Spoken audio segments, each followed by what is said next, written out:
So, for those who pay attention to the copyright notice in my slide deck, which you can see on YouTube, my podcast people, you can't see this, but I always have a copyright notice, and it usually includes my copyright for the content that I've generated, but a copyright as well for the Norton Publishing Company because of our textbook looking at movies, An Introduction to Film by Richard Barsom and Dave Monahan. And the reason that I don't have Barsom and Monahan in there this week is because I'm only using quotations, if you will, from looking at movies, and the weight of the information is a synthesis of two secondary sources, two books about Star Wars. That's the difference between primary sources and secondary sources, if you've ever wondered and no one's ever explained it to you. In academia, if we have a primary source, then in this particular case, it's Star Wars. That's our primary source. That's the object of our inquiry. And then books that talk about the primary source, so books that talk about Star Wars, are our secondary sources. And I have two that I used extensively in preparing today's lecture. The first is The Editing of Star Wars, How Cutting Created a Classic by Linton Davies. And it's a great book, a great study of editing, wonderful film analysis. My only complaint is that he consistently spells Vader wrong, but hey, at least he does it consistently. And then the BFI Film Classics, Star Wars by Will Brooker. And I love that there is a BFI Film Classics book of Star Wars, because this series, the BFI Film Classics, is seriously reserved for the best of the best.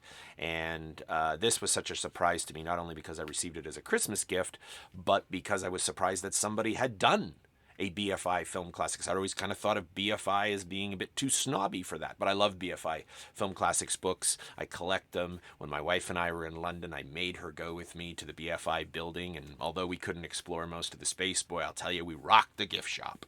So, like I say, I was surprised that there was a BFI Film Classics book, because my experience of Star Wars and film analysis mirrored what Brooker's obviously was. Brooker says at the beginning of the book that cinema scholarship seems embarrassed by Star Wars. My students were shocked that I had included it. Some students were shocked to find Star Wars in the syllabus for this course. Cinema scholarship seems embarrassed by Star Wars, says Brooker. Embarrassed that a movie series so popular, successful, and influential is also, apparently, so childishly simple, to the extent that it primarily discusses the film. So cinema scholarship primarily discusses the film in relation to its audiences, special effects, merchandising, ownership or influence on the studio system, rather than in terms of narrative, performance, cinematography, direction, or editing. So in other words, all these other things, but not cinematic language. Academia rarely engages with Star Wars as a film text as opposed to a cultural phenomenon. Any discussion of its themes, story, and character tend to be either patronizing or contemptuous. And that was my experience as well. I had taught Star Wars as film in a course before Brooker's book came across my radar. And I had the experience of going through the MacEwan library system, the University of Alberta's library system, looking at film book after film book, film history after film history, and finding that no one had really done anything approaching film analysis through cinematic language, film form, of Star Wars. Instead, they would, it was like they would say something about the special effects, and it was a landmark for special effects, or it was the movie that cemented the blockbuster. If Jaws and Spielberg, started that, then Star Wars was the movie that cemented it. And there are a number of film critics who think that Star Wars and Jaws and movies like that ruined cinema. But I wondered, how can this be, given that this movie was nominated for 11 Academy Awards and scored 7 wins? Now, among those nominations, no big surprise, production design, John Williams' score, but Lucas was nominated for Best Director. The movie was nominated for Best Picture. So it wasn't like it was just the things that we might usually associate with Star Wars. It was being nominated for the big awards. And one that it was nominated for and won was editing. So I thought, what an opportunity, right? To talk about Star Wars and to talk about Star Wars in light of editing, especially with Linton Davies' book, which I think is just, it's an excellent study of the film. And I'll say more about why in just a moment. But what is editing? It is the process, art, and technique by which the editor selects, arranges, and assembles the visual, sound, and special effects to tell a story. And our textbook gives a ratio of like 20 minutes to 1 for like if they're assembling footage. But there are movies where the number of minutes shot compared to how much actually ends up on the screen is much higher. And Star Wars was one of those movies where they had a lot of raw footage and not everything ended up on the screen. The film editor decides what shots to use and how to use them. And this is a massive responsibility because you can have a screenplay and then, as we learned with Raiders of the Lost Ark, you get to making the movie and the stuntman says, hey, I want to crawl under a truck. And suddenly you have a lengthy sequence of film that will need to be edited that has no correlation to the screenplay. So the editor may feel a bit adrift. But the editor's responsibilities are spatial relationships between shots, like does this all add up in terms of where everyone was in the last shot versus the one that I'm watching now? And if you've ever watched a fight scene and it seemed really chaotic, sometimes that's because the editor could not map the spatial relationships. And that isn't always the editor's fault. Sometimes that's the director or the cinematographer's fault.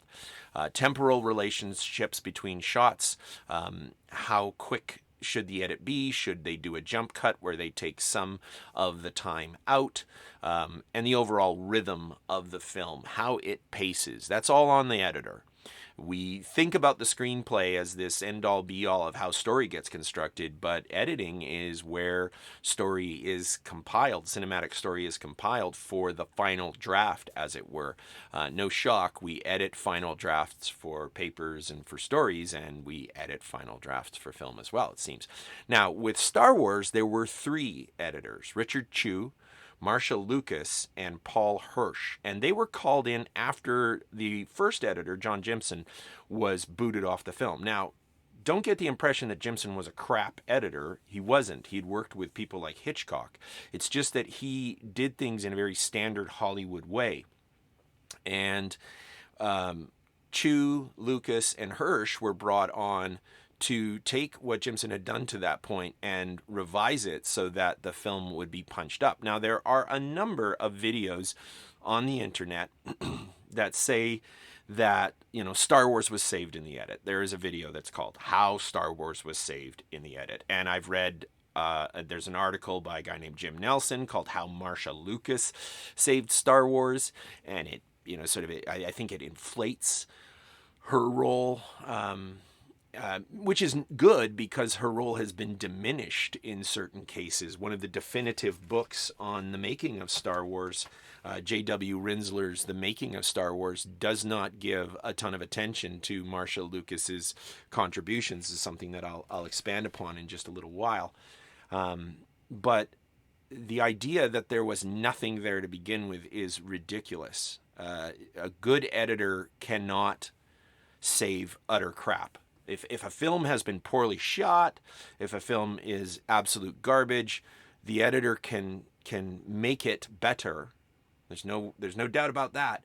But the idea that what was there was just raw garbage is, I think, a reaction to Lucas as this entity who controls Lucasfilm, and the fact that he, when he did get back around to directing Star Wars movies again, because he didn't direct any of the original trilogy except for the first film. And then when he finally did get back to directing, he directed the prequels, which a lot of people think are really bad films. And from the perspective of cinematic language, a number of moments in those films are atrocious. There are lots of ways to approach. You can love a movie. I've said this before. We can love the prequels. I love Sword and the Sorcerer. It's not a great film. We can love the prequels and still admit that they're not particularly good examples of cinematic language. But I think that Star Wars is. But I don't want to be one of these.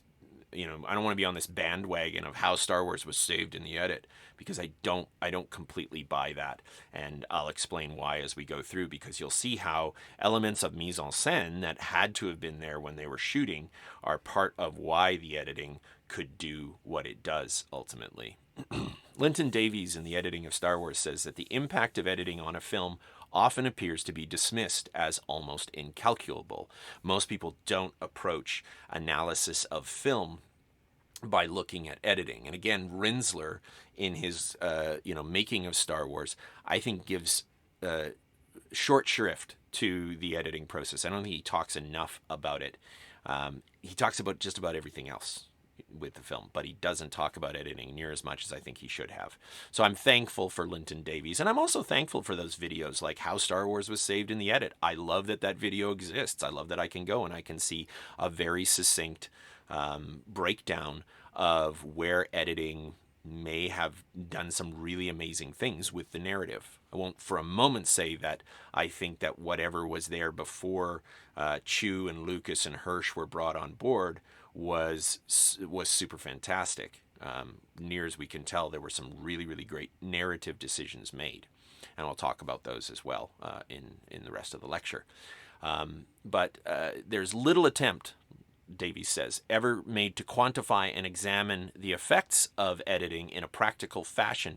This is perhaps because editing requires such a special and particular attention to be paid to it in order to understand its workings. Like, we just don't really pay attention to editing, and if it's done really well, a sequence will feel like it's a single camera shot even when it's not a long take.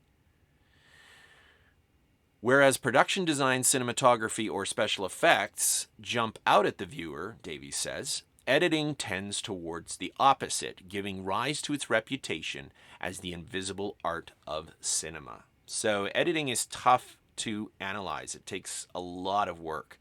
It's far more bitsy. Now, when we think about editing and we think about Star Wars, we might think about the moment when one of the Sand People, one of the Tusken Raiders, attacks Luke, and they do this quick reversal thing to get just a little bit more footage out of the actor raising this stick up in the air over and over again. And so what they did is they ran the film forward and then they ran the film backwards, and they got a little bit more of out of the Tusken Raider.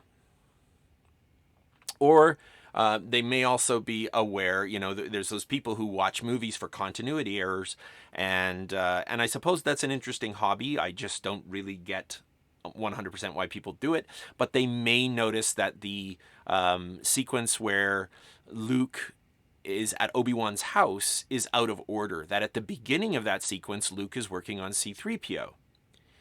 And then C-3PO says he's going to shut down. And then Luke and Obi-Wan have this conversation about the lightsaber, and then they turn R2-D2 on. And suddenly, Luke is over working on C-3PO again. What's going on there? Well, when they went to edit that sequence, they were like, okay, narratively, it makes more sense to have this conversation about Luke's father happen before we get to Leia, which is narratively compelling. It's moving the narrative forward. So we want to do this backstory thing before we get to the let's move the story forward thing again. As Davies says, editing is storytelling in the most efficient and engaging way possible, the final rewrite of the script, as it were. And here we see the effects of that, the final rewrite of the script, as it were. And it is difficult to extract what were specifically editing decisions and which were enforced by the shooting draft and its interpretation by the rest of the crew. And what I love about this quotation is that Davies is highlighting how collaborative the work of filmmaking is. That an edit may be the decision not of the director or the screenwriter or even of the editor potentially, but somebody else in the crew. Somebody just makes a suggestion, or something happens with a particular take, and they're like, okay, well, that's going to change the way that paces in the film. So it's this collaborative thing, and it's why I hesitate to be like, Marcia Lucas was responsible for saving Star Wars, or that, George Lucas's genius is the only thing that makes Star Wars great. Davies makes the choice of a metonym for Richard Chew, Marcia Lucas, and Paul Hirsch by just saying Hirsch. He's like, I know there were three people, but I'm just always going to say Hirsch. I'll probably say all three names every time. But I might also just say Hirsch at points, because you could get into like the who did what, who was responsible for which part, and we know who was responsible for certain aspects. According to Davies, Paul Hirsch was responsible for the last 5 months of editing, so that's why he chooses to metonymically state that Hirsch is the editor in that particular case. But I'm always a little hesitant to give grand praise to a single individual when it comes to filmmaking, because it's usually a collaborative effort. Davies says that George Lucas described the underlying goal of Star Wars by saying it should be fun, exciting, and inspirational. And he says that an analysis of the film's editing will be framed within this context, looking at how cutting is used to enhance and draw out these emotions to the greatest extent possible. And this is one of the other reasons I like Davies' book, is because he comes at this with an attention to what was this film supposed to be? What is the goal of this particular movie? Like, if we go to a movie and it doesn't match our expectations, and then we assess it with a false set of expectations, we're not really meeting that movie where it lives. We're just going, this is what I wanted, and they didn't do it, so and analyzing the movie through film form forces us, I think, to look at what the underlying goals of a film were. So Davies breaks down his book into three, he has some other chapters as well, but three particular chapters on aspects of editing that he then illustrates using Star Wars. And we begin with rhythm, and then we move to parallel action, and then montage. But I'm going to do a little edit of my own. We're going to go rhythm, montage, parallel action, because it's going to work better for a conclusion for today's lecture. So let's start with rhythm. What is rhythm? I've got rhythm. Editing determines the duration of a shot, and the editor controls a film's rhythm by varying the duration of shots. And I did a little study of a sequence in Star Wars where, I wanted to look at it just for rhythm. I wanted to sort of pace it out. And so this is the scene where Luke and Han are masquerading as stormtroopers, and then they go into to where they're still in the Millennium Falcon at the beginning of this, and then they go into this hangar bay office, and there's a gunfight. So it starts with a single shot, a single take that lasts 42 seconds of a crew of stormtroopers and Imperial officers, or not officers, but Imperial workers, getting ready to go on board the Millennium Falcon to sweep it for any hidden stuff, anything that they might have missed in just walking around. And that entire shot, that's one shot, takes 42 seconds. The next series of shots, and we've got 5 of them here, moving back and forth from an Imperial worker up in this hangar bay, I don't know what I want to call it, like the office, I don't know. They're overlooking the hangar bay. And it comes to the thing and asks, why aren't you at why aren't you responding? And then goes to the window to look. Luke or Han, it's difficult to say which of them it is, taps the side of his helmet saying, something wrong with my communicator. So we've had 3 shots at that point. The 4th shot goes back to the guy looking down into the hangar bay. And then the 5th shot is him opening the door. And that's a total of 23 seconds. So, we start that out with a single shot of 42 seconds, moving to 6 shots that are a total of 23 seconds. You can see how this is pacing faster and faster. And then finally, 6 more shots that are 5 seconds in total. So we've got 6 shots that were 23 seconds. Now we've got 6 shots that are 5 seconds in total. And that's when Chewie smokes the guy when he comes through the door. The other guy who's sitting at the desk jumps up, and he gets shot by Han or Luke. And that just goes by very, very rapidly, and it happens so quickly that it feels like a single shot in its own way. So editing, doing the rhythm is like slow with that first shot that's, 42 seconds, and then 23 seconds with 6 shots, and then 5 seconds with this last thing. And Davies talks a lot about the average shot length, and that if you take a look at acts 1, 2, and 3 of the film, the average shot length gets quicker as it moves towards the end of the movie. He says this about editing and rhythm: the function of rhythm can be described as being to create a sense of flow across a film. This flow is the embodiment of cycles of tension and release, faster or slower rhythm, which affect the viewer physiologically, emotionally, and cognitively. And I've seen movies where they don't do tension and release. It's just fast. And it's a very unsatisfying viewing. It's a very unsatisfying viewing. Those of you who thought that Moulin Rouge was too quick in its edits need to remember that after we've gone through that barrage of rapid edits, the film does slow down and the edits come much slower. There is a rhythm to the editing of that film. On the subject of rhythm, I wanted to talk about the special edition, which is the only one that I'm able to give to my students to watch, because it's the only one that we can license appropriately, because I don't own the DVD from the 90s. That was the last time that they made the original available in a digital format. It's one of my life goals to track it down and use that instead. Because, and it's not a I hate the special edition because of the Han shot first thing. And if you don't know Star Wars, I'll very briefly just explain this. In the original 77 film, Han Solo shoots Greedo, the guy who's having the conversation with him in the cantina, before Greedo shoots. So he shoots him ostensibly in cold blood.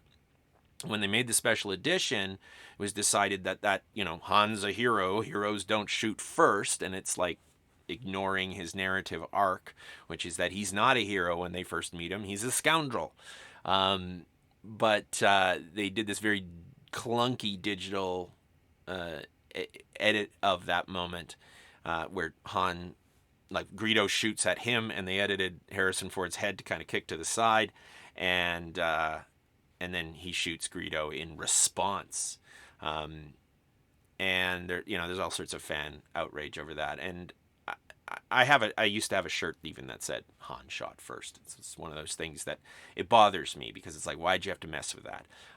But as a film scholar, as someone who looks at Star Wars not only through the lens of a fan, because I am a fan, absolutely, but looking from it from a film formalism perspective, the special editions did all sorts of damage to the film in areas of film language, and Lucas should have known better. He was a better filmmaker back in the 70s. I mean, he did some great work, and that's a big part of what Will Brooker argues in his book, is that Lucas was a great director. He was a great documentary director, and he had made even some experimental films that were off the beaten track, as it were, indie films.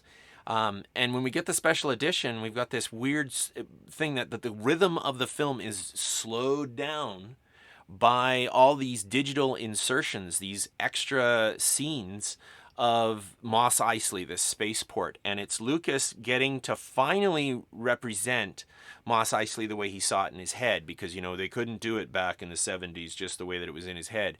And that's neither here nor there to me. You want to put in extra buildings and extra creatures, that's totally fine, so long as you don't change the rhythm of the film, because the rhythm of the film was really good as it was. What the extra moments do is it just slows down this moment that Luke and Obi-Wan and the droids show up in Mos Eisley. And this is also, and this is not related to editing, but I'm putting it in here because it just drives me nuts. And it's related to something Brooker talks about a lot. He talks about how the original 77 film was shot in cinema verite style, that Lucas was using the kind of filmmaking techniques that you would use if you wanted to, like you often use cinema verite in documentary because you're shooting real stuff, right? And if you want to port that over to a fictional movie, then you have to position your camera in such a way that it's not perfect. And so in the original film, there's always people walking in front of the camera when Obi-Wan's doing his whole, these aren't the droids you're looking for. In the special edition, Lucas replaced a guy in a guy in a big furry outfit who walks by with this dinosaur-looking alien creature, which completely takes up the frame for more than it should. I want to say, like, I haven't timed it out, but it's a good second or so that it's just like, that's nothing but that, and it's completely obscuring the action in the background. And okay, in cinema verite, maybe this giant thing walked in front of the camera, but if you're controlling it digitally, make it smaller so we don't lose everything in the background. It just seems so ostentatious, and it's like, look, we did a digital creature kind of moment. But it's about film language being broken in a way, like that these are not improvements; they're just insertions. My biggest beef with the rhythm, my biggest beef with Han Shot First is that the digital or the special edition put content back into the film that they'd taken out for pacing reasons, that they'd taken out because it ruined the rhythm of the film.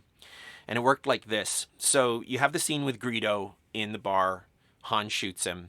Then he goes and he, in the special edition, meets up with Jabba the Hutt, who, if you're paying close attention, says all the same stuff that Greedo does. And that's because way back in 77, they ascertained that the Jabba the Hutt scene wasn't working. There was something that just wasn't working about it. And this is where I get a little itchy when people are like, Marsha Lucas saved Star Wars. And I'm like, yeah, but she nearly wrecked it too in 77, because she was arguing for putting scenes back in that had slowed down the pace, that were like inhibiting the rhythm. So there are scenes that were taken out very early on where Luke is hanging out with his friends on Tatooine, and she argued for one of those to be kept in the film. And then she also argued for the Jabba the Hutt scene to be retained in the film. And so, film is a collaborative process. And that's not me going like, Marsha Lucas is a terrible person. And it's just me going, okay, she didn't single-handedly save the film because of a really cool decision that she made that we'll talk about in a little while. She also almost made some pretty rough decisions. And here's why this doesn't work in the special edition in particular. It might have if they'd done it in 77. It's because Greedo's lines were different before they cut the Jabba the Hutt content. And once they cut that for pacing, Greedo was given the subtitles, because it's all in this alien language, right? So then they gave him the subtitles that were the exposition that Jabba the Hutt would have delivered. What that does in the special edition is it repeats it, but it also slows everything down. And Han says, we need to get going, because we need to get on the Millennium Falcon. And he's just had a conversation with Jabba the Hutt where it's like, everything's okay, right? Like, I'll bring you some money. So really, he's not in any hurry anymore. It's only in the 77 original, where there is no Jabba the Hutt conversation, that line makes any sense. And so, in terms of the film's rhythm, the special edition is not a travesty because Han doesn't shoot first. It's not a travesty because the first digital version of Jabba looked terrible. If it's a travesty, it's a travesty because it's a glitch in editing. It's a glitch in looking at this film as film and going, okay, editing is still part of this. Just because we have all these great digital tools doesn't mean we should be ignoring one of the foundational things that made the first film so great. But there are other aspects of rhythm as well. When Chew and Lucas and Hirsch went to re-edit what had been done by Jimson, the footage that they had, they moved certain scenes around to change the way that they felt. So, for example, Leia's capture was put earlier in the film, closer to when Vader is being so menacing by killing the captain of the ship, to heighten the danger that she's in. You know, these are narrative decisions, editing decisions, narrative decisions. Same thing with the stormtroopers locating evidence of the droids. That was originally later in the film, and it was moved to an earlier point so that there was a conveyance of again, danger, of highlighting that, you know, those droids are being pursued, and now Luke's been drawn into this net as well. So the way that works out is also a part of rhythm, also a part of pacing. The other part of editing that Linton Davies talks about is montage. And I like his discussion of it because it sits squarely in the middle of where our textbook is at. Looking at movies differentiates between the various terms related to montage by distinguishing montage editing from a montage sequence. And Davies says, okay, yeah, way back when, montage meant a certain thing. It meant a certain thing to French filmmakers. It meant an even more specific thing to Russian filmmakers. And those techniques were very, very particular.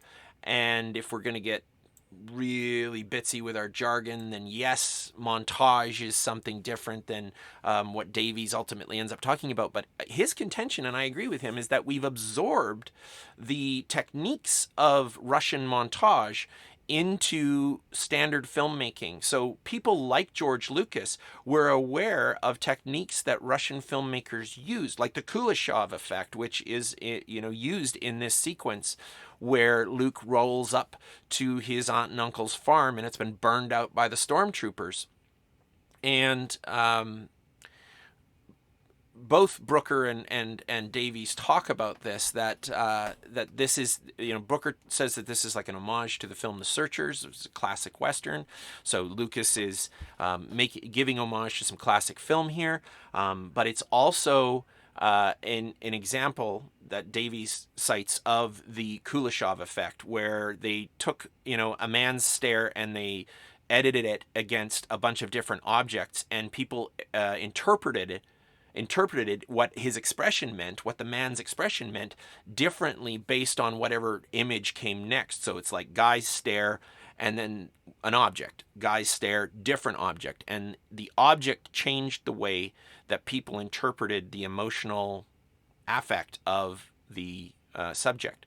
So in this moment, the Kuleshov effect is being used with Mark Hamill staring at the burnt corpses of his aunt and uncle. And reportedly, Hamill wanted to do like a kind of moment, right? He wanted to have this moment of cathartic acting. And Lucas, shockingly, because apparently he didn't really ask for restraint most of the time, but apparently Lucas insisted on a restrained performance. This is what Davies says. And so what happens is that the audience knows what Luke is feeling based upon the shot that precedes it. When we see the burnt corpses of his aunt and uncle, we don't need him to freak out. In fact, the icy stare arguably works better. But this is a result of editing, and this is what montage is about, is placing different shots together to produce different emotional responses. And we've been talking a bit about this, right? That emotional response related to the art of filmmaking is an area that I think is really interesting, very fascinating. But too often, I think, in literary circles especially, we go treating the film like it's a moving novel. At which point we start to talk about symbolism and whatnot. And I'm thinking film's not like a book. A book isn't edited like film is. There isn't this same thing where we're moving from a close-up to a wide shot to a different wide shot to a medium pan to another close-up to a wide shot, and how those affect us as the viewer has a greater level of immediacy and consequently emotional impact than a book necessarily can. That's not to say that that makes one better than the other. It's just to say that it's part of how film as a medium impacts us as individuals. We cannot necessarily control our emotional response to, for example, a jump scare. Whereas, if a monster jumps out in a book, well, we're not going to necessarily jump in our seat. In fact, it is impossible, I think, to have a jump scare in a book. It's almost impossible to have them in comic books. Montage is also about taking out moments to create ellipses in time, right? That you cut some time out. And this is an example of very, very brief ellipses where Obi-Wan swings the lightsaber in the cantina, and the guy cries out. We don't ever see the lightsaber actually hack anything off. There's no, right? There's no limb goes flying. There's just a limb on the ground. But we know what's happened. We do something that's called closure, where we put the evidence together that's in front of us, because we're pattern recognition animals, and we just do that automatically. We go, oh, what just happened? Oh, okay, well, put it all together, right? Even though we don't see it actually happen, we infer that it has. And Davies says this: the meaning of what is shown, I've got that as show, my bad. The meaning of what is shown is constructed not simply by what's represented on screen, but by the manner in which it is fragmented through editing. It is what gets left out, in essence, that becomes part of the making of meaning in certain cases, right? What gets omitted, what accelerates the moments from one to another. We move on to the area of editing that I think if people know something about it, and they know more about montage than that's just the thing that happens at the end of a Grey's Anatomy episode, then they may know about parallel action. But I think parallel action is one of those areas where once you know about it, it changes the way that you see films. And again, I'm using Davies here. I know I'm just quoting him like crazy. All apologies to Linton Davies. You should buy his book anyway. I have not even begun to mine everything that's in there. I highlighted so much stuff when I read that book. But he says this parallel action technique, where separate storylines unfold in tandem and the editor goes back and forth between the different locations. Meanwhile, back at the ranch, is a powerful way of maintaining interest in both sides of the story and heightens the excitement when the separate strands inevitably collide. And one of my favorite examples of parallel action, and one of my favorite examples of that wasn't like the book, is from MGM's The Wizard of Oz, where the Wicked Witch of the West is the villain that we cut to over and over again. The film keeps cutting to the witch. And so she's this ever-present danger. And that is nothing like Baum's book. In Baum's book, she's one more episodic moment among many picaresque episodic moments. But the MGM film reminded us, and as Davies says here, as this powerful way of maintaining interest in both sides of the story created a powerful interest in the Wicked Witch of the West, making her a threat from the moment Dorothy arrives in Oz all the way until I'm melting happens. And we get that same kind of parallel action, although it's far more developed, because Lucas wasn't working with a source text where Vader was only there for a few moments. Vader was important to Lucas's big story from the get-go. And so we get these moves of parallel action, and this is where Davies comes into conversation with Brooker. Brooker says that the two positions that we've got here, the rebels and the Empire, represent two different modes, you might say. And he titles the chapters for those dirt for the rebels. I mean, just look at that, Tatooine, it's dirty. When they talk about the mise en scène for Star Wars, the actors would roll around in the dirt before they'd start a take. When they were doing Tatooine scenes, roll around in the dirt for a little while. Okay, we're ready to go. So dirty, cluttered, right? And then the Empire is represented by a chapter called Order. And that's the Death Star. These clean lines, everything shiny and polished. And this is what Brooker has to say. Wrong quote. I already told you that one. He says, the Rebels are associated with documentary improvisation, customization, and the make-do camaraderie of the Hollywood war film and Western. So that's Brooker talking about like how the camera works when we're on Tatooine and when we're with the Rebels. He's talking about the mise en scène to some degree. The Empire draws on a colder, more disciplined use of human figures in formal patterns, enjoying technology for its reflective surfaces rather than for the creative potential of its inner workings, and returning to the bleak structures of both THX films, was one of Lucas's early projects, which in turn draw on the European science fiction of Alphaville. So these clean lines, the sleek, polished surfaces, and that the parallel action isn't just about moving back and forth between Luke and the Rebels and Vader and the Death Star, but it's also about moving back and forth between these different approaches to mise en scène, these different approaches to camera work, because there's more sort of guerrilla tactics, documentary style camera work that gets employed on Tatooine, whereas there is a more formal and sophisticated camera work that gets used on the Death Star until the Rebels show up and start shooting shit up, and then it's like shaky cam, right? It's handheld camera for the fight in the detention center. And this is technique that we've talked about before, which is cross-cutting, cutting together two or more lines of action that occur simultaneously at different locations. And cross-cutting allows for the film to do time jumps, but it also allows for the film to put things side by side that need to be associated with each other for emotional impact. Too often we're watching movies and cross-cutting occurs and there's some idiot with a stopwatch going, I don't really think the timelines roll up. And it's like, that's not really what they're doing this for. This isn't happening in real time, man. This is happening in a way that's meant to elicit strong emotional responses, because then you're having a good time. Then you're having, the time that George Lucas wanted you to have at this rip-roaring adventure story. And the parallel action used in Star Wars, this is Linton Davies again, is very much that of the pursuers and the pursued, with the audience able to follow the chase between the Rebels and the Empire despite them being galaxies apart. Continually cutting back to the Imperial forces also serves to maintain a sense of threat and urgency throughout the film. And this gets done in spades at the end of the movie. And many of you may already know this. This is sort of widely known if you're a Star Wars fan, but I can't assume that everyone who's listening is a Star Wars fan. So here's the skinny on this. The original Death Star battle did not include a countdown to extinction for the Rebels.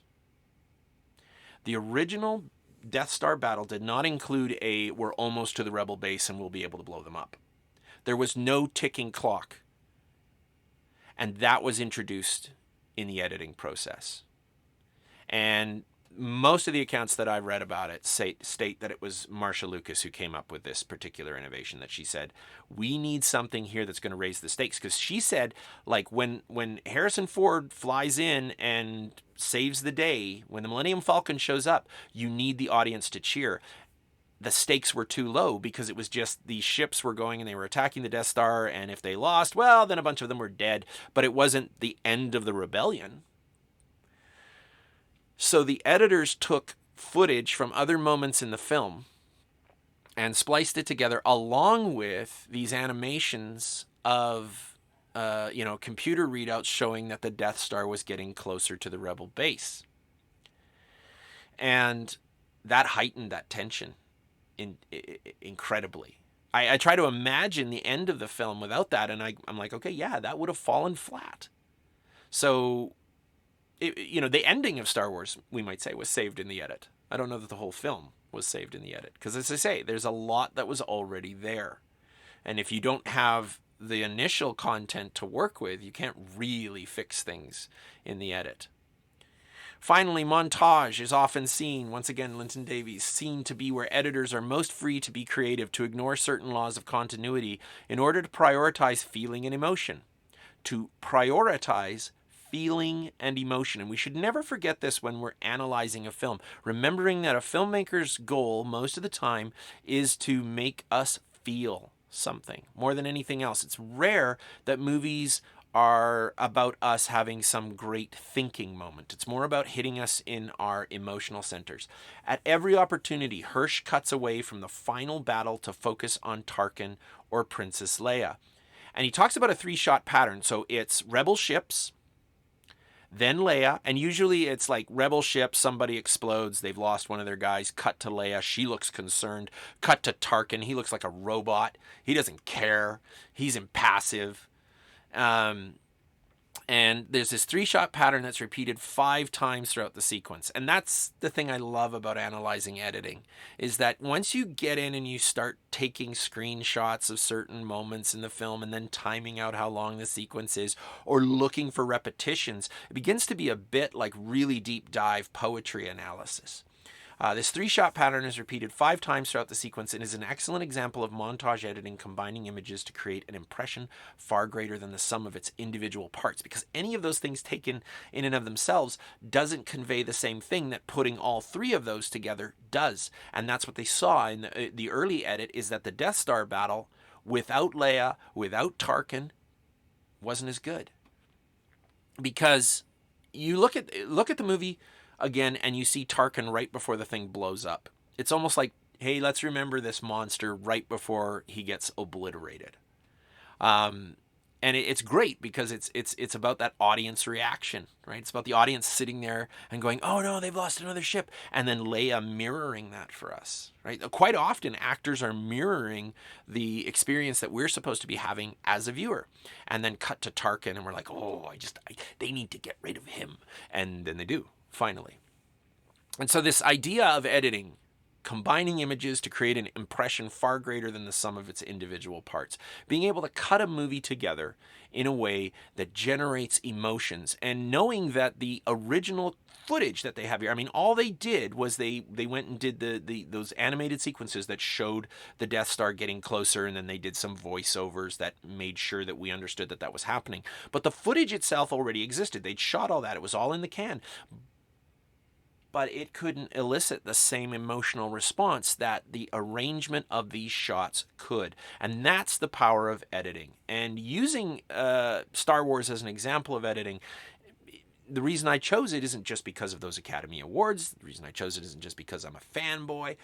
The reason I chose it is because of Linton Davies' study and the way that he identifies how editing could improve what we ended up with on the screen in the end. All right, next week we come to the final film of our series with Gravity, and we'll be looking at the cinematic language of sound. I look forward to seeing you again. Until then, I'm Mike Pershawn. This is Triple Bladed Sword. We'll talk to you soon.